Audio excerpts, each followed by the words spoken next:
एक समय की बात है, एक घने जंगल में एक तेज रफ्तार दौड़ने वाला खरगोश और एक धीमी गति से चलने वाला कछुआ रहते थे।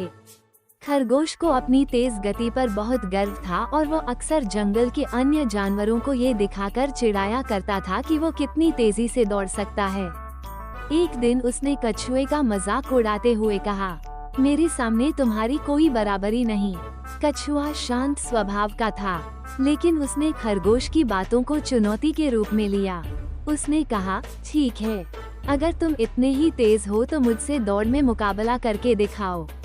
खरगोश को ये सुनकर बहुत हंसी आई और उसने सोचा कि कछुए को हराना उसके लिए बच्चों का खेल है। खरगोश और कछुए ने दौड़ शुरू की। जैसे ही दौड़ शुरू हुई, खरगोश बहुत तेजी से दौड़ा और कछुए से काफी आगे निकल गया। कुछ दूरी पर जाकर उसने देखा कि कछुआ बहुत पीछे रह गया है। उसने सोचा, कछुआ तो बहुत ही धीरे है, चलो थोड़ी देर आराम कर लेता हूँ, और वो एक पेड़ के नीचे लेटकर सो गया। उधर कछुआ धीमी मगर निरंतर गति से अपनी मंजिल की ओर बढ़ता रहा। उसने कभी हार नहीं मानी और लगातार आगे बढ़ता रहा। धीरे धीरे चलते चलते वो उस स्थान पर पहुंच गया जहां खरगोश सो रहा था।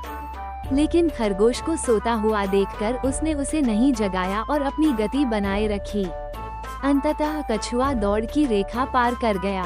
जब खरगोश की नींद खुली, उसने देखा कि कछुआ तो जीत चुका है। उसे बहुत पछतावा हुआ कि उसने अपनी चालाकी और घमंड के कारण ये दौड़ हार दी।